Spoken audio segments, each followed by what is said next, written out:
Dancing numbers on your receipt.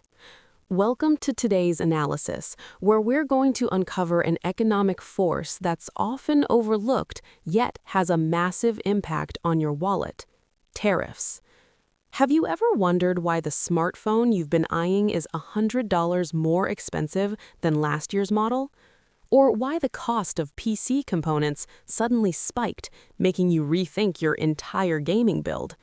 Don't just blame general inflation. Chances are, tariffs are the silent thieves quietly taking a bite out of your income right at the checkout counter.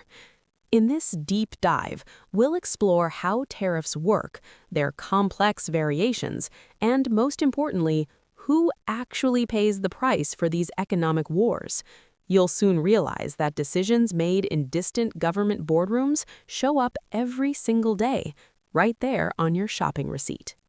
Decoding the mechanism from local shops to global markets. To understand tariffs, let's push aside those billion-dollar government figures for a moment. Imagine you run a craft sandwich shop, selling each sub for $5.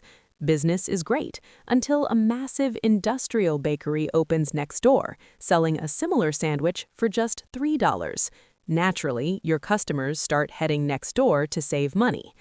To save your business, the local council steps in and passes a rule. Anyone buying a sandwich from the industrial bakery must pay a $3 protection fee. Now that $3 sandwich costs $6 total. Suddenly, your $5 sub looks like a bargain again. This is exactly how a tariff works. It's a special tax a government imposes on imported goods to strip away their price advantage over domestic products. But here's the reality check. Unlike our sandwich story, in international trade, the person actually carrying the weight of that extra fee is the hungry consumer in the importing country. They end up paying more for the same product without ever knowing why the price went up. The flavors of tariffs. Pick your poison.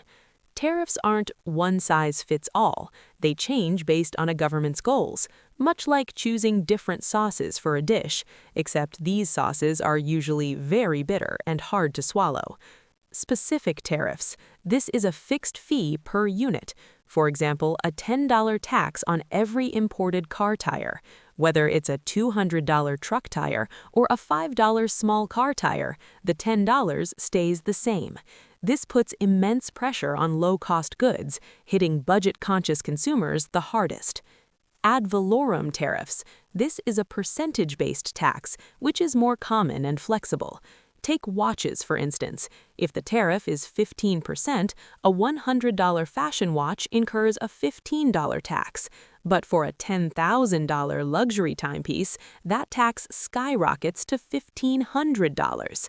Now look at the staggering impact of high tariffs. For an electronic component originally priced at $200, a 50% tariff pushes the price to $300. At 150%, that same item hits $500. This explains why tech giants panic when politicians threaten punitive tariffs of hundreds of percents. It shows that even when governments aim at foreign companies, it's the domestic consumer's pocket that feels the squeeze. A noble shield or an economic disaster? Is a tariff a protective hero or a destructive villain? It all depends on your perspective. The pro-tariff view. 1. A shield for infant industries. Think of a developing nation's semiconductor industry. Without tariffs to block cheap imports from global giants, local companies would go bust before they could even master the technology. Tariffs buy them time to grow and create jobs. 2. The government's ATM. For countries with underdeveloped income tax systems, import tariffs are a vital source of revenue to build roads, schools, and hospitals. 3. A bargaining chip. Lower your barriers to our farm products, or we'll hike tariffs on your steel. It's the art of economic diplomacy, quid pro quo style. The anti-tariff view. 1. Consumer erosion. Tariffs on imported steel make cars more expensive, washing machines more expensive, and even everyday household items pricier. Ultimately, you pay for that protectionism. Businesses caught in the crossfire, a shipyard might need specialized aluminum from abroad. If that aluminum is heavily taxed, their production costs soar, causing them to lose contracts to international rivals who don't face such taxes. 3. The retaliation spiral. Trade war. When country A taxes country B hits back at country A's key exports. The result? A bloodless war that devastates the global economy, where nobody truly wins. Hunting for the truth. Who's picking your pocket? Politicians love to announce, "We're collecting billions of dollars from foreign companies," but the economic truth is often colder and less glamorous than a campaign promise.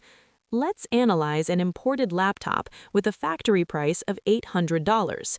If the government slaps on a 20% tariff, that's an extra $160. Where does that money go? The foreign manufacturer could drop their price to $640 to keep the market price at $800, but they rarely do because it wipes out their profit. The local retailer could pay the $160 out of their own pocket, but they'd go bankrupt pretty quickly. The actual result is that $160 is added directly to the price tag. You, the consumer, end up buying that laptop for $960 instead of $800.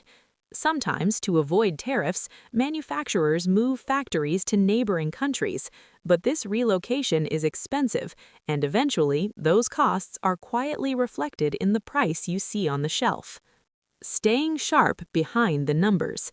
In short, a tariff is a double-edged sword. In rare, carefully planned cases, it can help a local industry find its footing.